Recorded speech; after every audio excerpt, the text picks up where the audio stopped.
Good morning बच्चों। आज हम कक्षा 8वीं में सामाजिक विज्ञान के अंतर्गत नागरिक शास्त्र का 10वां अध्याय अध्ययन करेंगे।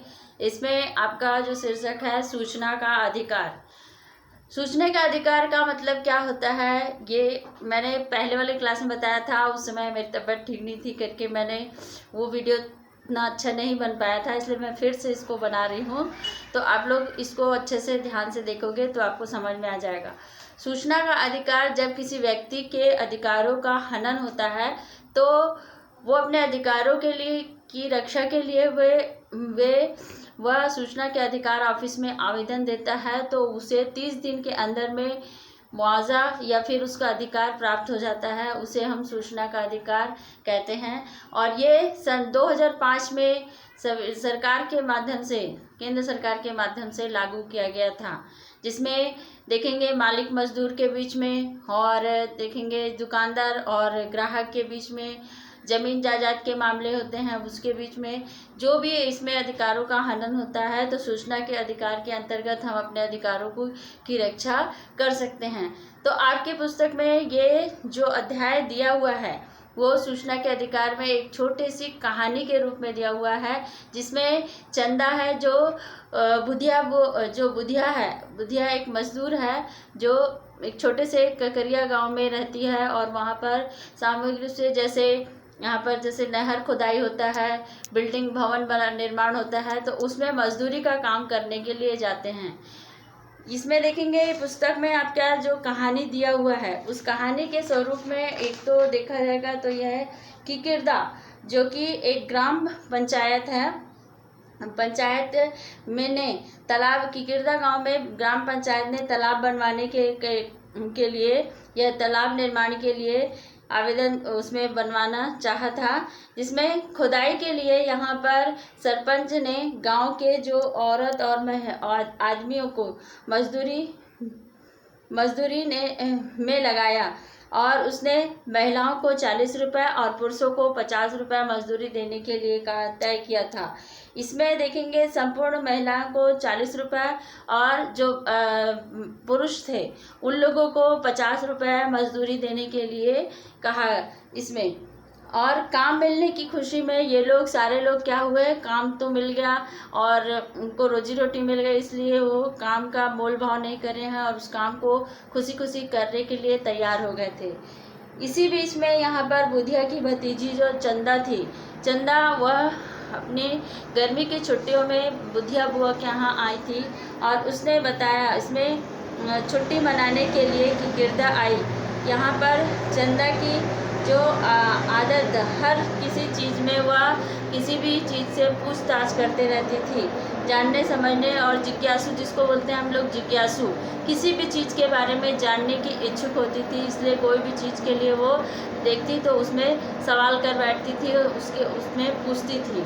उसी समय देखेंगे एक दिन बुधिया बुआ मजदूरी लेकर घर आई और उसने घर लेकर आती है, तब उसकी जो भतीजी थी चंदा, उसने अपनी बुआ से मजाक से कहती है कि लाओ बुआ, मैं आपका जो पैसा है उसको गिन देती हूँ। तो बुधिया बुआ बोलती है कि 140 रुपये, 120 रुपये है, जो 120 रुपये है, इसे क्या गिनना, 3 दिन की रोजी के हिसाब से 120 रुपये मिला हुआ है, इसे गिनने में कितना टाइम लगेगा। तो बुधिया जो चंदा रहती है वो ये बोलती है कि बुआ, आपने 3 दिन तक का काम किया, 3 दिन में केवल 120 रुपये ही मजदूरी मिले, मतलब आपको 40 रुपये के हिसाब से एक दिन की मजदूरी कितनी मिलेगी, वो अपनी बुआ से पूछती है। तो उसकी बुआ ये कहती है कि आप तो पढ़ी लिखी हैं, आप अच्छे से सोच समझकर इसे बता सकती हैं कि एक दिन की मजदूरी कितनी होगी। और वो जो चंदा रहती है वो बताती है कि 40 रुपये के हिसाब से 3 दिन की मजदूरी 120 रुपये होती है। तो उसने वो बताती है चंदा कि यहाँ पर सरकार, क्योंकि हर जगह जो बच्चे भी ये जानते हैं कि हर जगह सरकार के द्वारा जो न्यूनतम मजदूरी तय किया गया है वो हर जगह लागू किया गया है। न्यूनतम मजदूरी के आधार पर जो मिलना चाहिए उन लोगों को वो नहीं मिल रहा था। इसलिए चंदा ने अपनी बुआ से कहा यहाँ पर देखेंगे और पूछा कि आप लोगों को 40 रुपये मिलता है तो पुरुषों को कितना मिलता है। तो उसने बताया कि पुरुषों को 50 रुपये मिलता है और महिलाओं को 40 रुपये मिलता है। तो उसने बताया, चंदा ने कहा कि यहाँ पर महिलाओं और जो महिला है और पुरुष के बीच में कम वेतन या वेतन में अंतर रहने से उसे वह एक अपराध है, उसे दंडित किया जाएगा। और इसीलिए पुरुषों को हमेशा हमसे 10 रुपये अधिक मिलते हैं। और इसमें देखेंगे चंदा ने कहा कि नहीं बुआ, मैं तो इसलिए कह रही थी कि यह तो बहुत कम पैसे मिलते हैं, आप लोगों को बहुत कम पैसा मिलता है।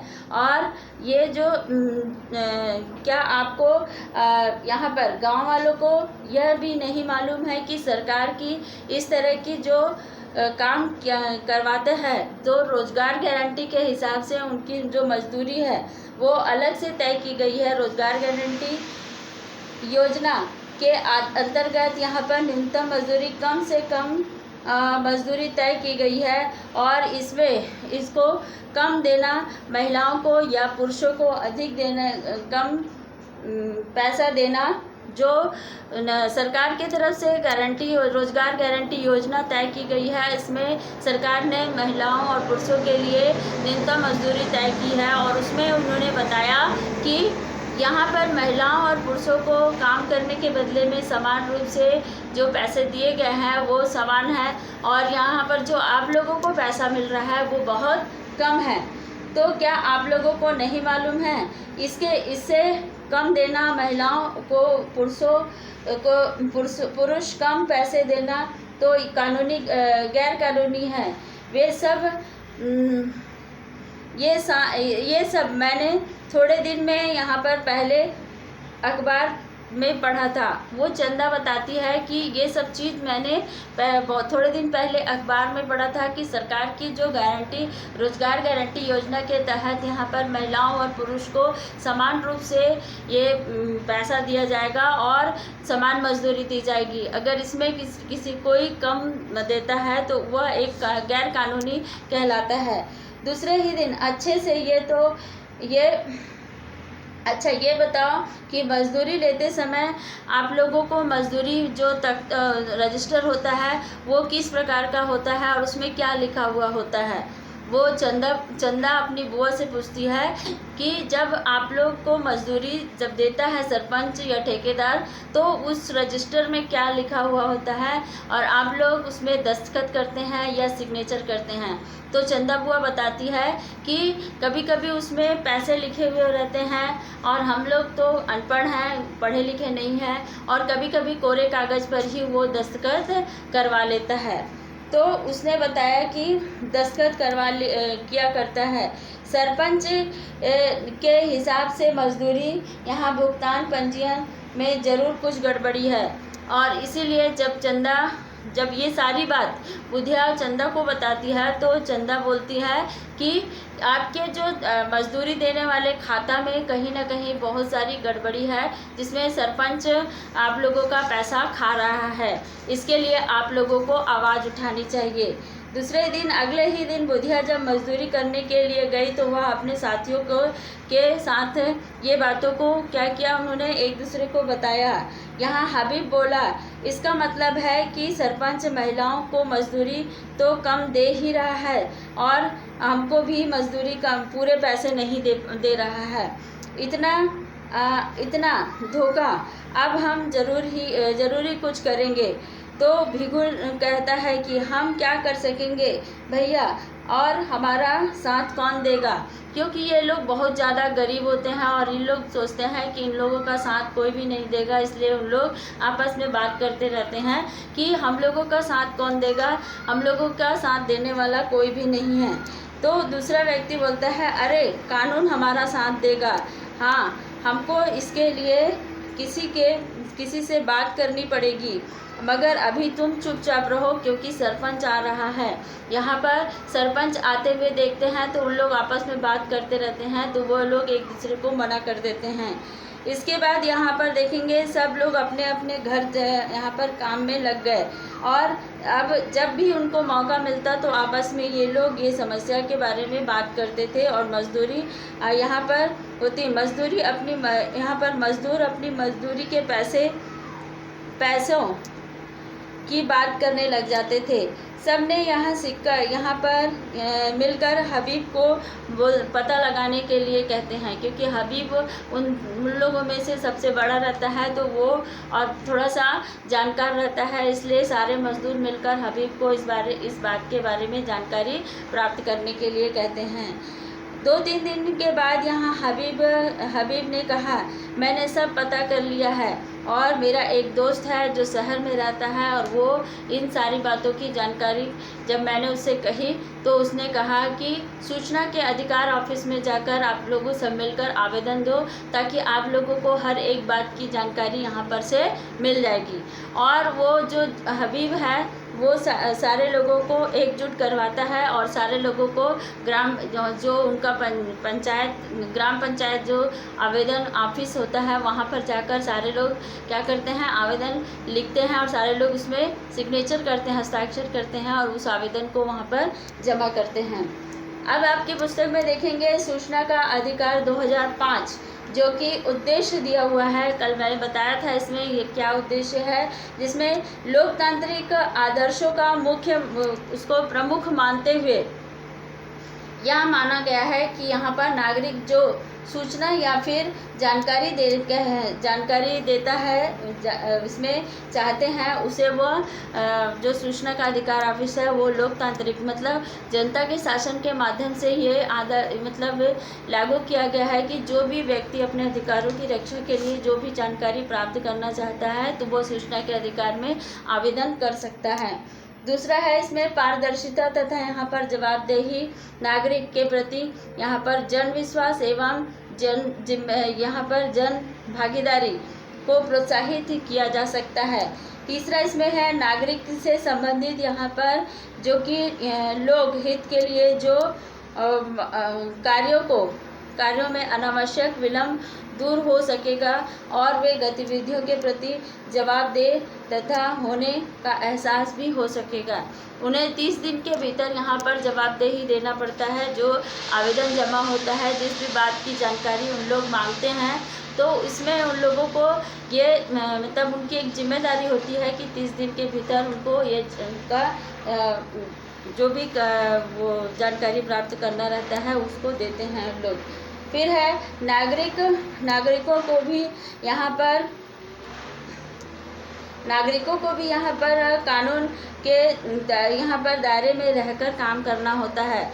नागरिकों को भी कानून के दायरे में रहकर काम करना पड़ता है, क्योंकि कोई नागरिक क्या होता है कानून को गुमराह करने के लिए ज़बरदस्ती आवेदन पत्र देते हैं और वह सरकार से अपने अधिकारों का वो करते हैं, जबकि उसमें कुछ भी नहीं हुआ होता है। तो ऐसी परिस्थिति में वह दंडित किया जाएगा जो व्यक्ति सरकार को गुमराह करता है। सूचना का अधिकार प्राप्त करने की जो प्रक्रिया है उसके बारे में बताया है। इसमें सूचना के अधिकार में यहाँ पर अधिनियम 2005 में यह लागू किया गया था। सन 2005 में सूचना का अधिकार अधिनियम लागू किया गया था, और इसमें यह जानकारी देने के लिए जिला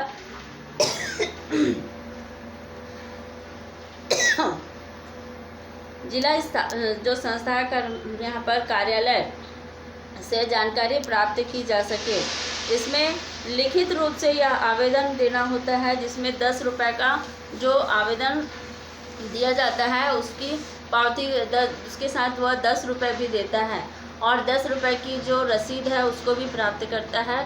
उसमें एक आवेदन और पावती का फोटोकॉपी वो ऑफिस में जमा होता है, और एक आवेदन जो आवेदन करता होता है उसके पास जमा होती है। ये आवेदन होने के 30 दिन के भीतर उसको जो भी अधिकार के बारे में जानकारी प्राप्त करना चाहता है तो वो से 30 दिन उस पर कार्रवाई होती है, और 30 दिन के भीतर में उसको उस व्यक्ति को इस के बारे में पूर्ण जानकारी मिल जाता है। अगर कोई कारणवश यहाँ पर 30 दिन के भीतर उसको कोई जानकारी नहीं मिलती है, तो ऐसी स्थिति में नागरिक है जो भी नागरिक है आवेदन करता है, वो बड़े कार्यालय में जाकर आवेदन कर सकता है। और उस समय अगर अधिकारी उस समय किसी को अपराधी पाता है, उस पर कार्रवाई करता है, बड़ा अधिकारी के माध्यम से जो भी कार्रवाई होती है और उसमें अपराधी पाया जाता है, तो उसको पर डे के हिसाब से यहाँ पर देखेंगे पर डे के हिसाब से 250 रुपये, और ऐसे जुर्माना अगर नहीं देता है तो उसे 25,000 तक का जुर्माना लग सकता है।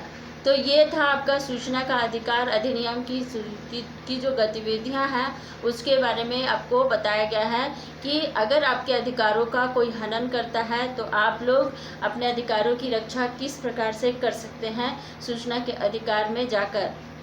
तो बच्चों, इसमें आपको पूरी तरह से आप जब तक पुस्तक नहीं पढ़ोगे आपको समझ में नहीं आएगा, और आप उसको पुस्तक पढ़ना ज़रूरी है।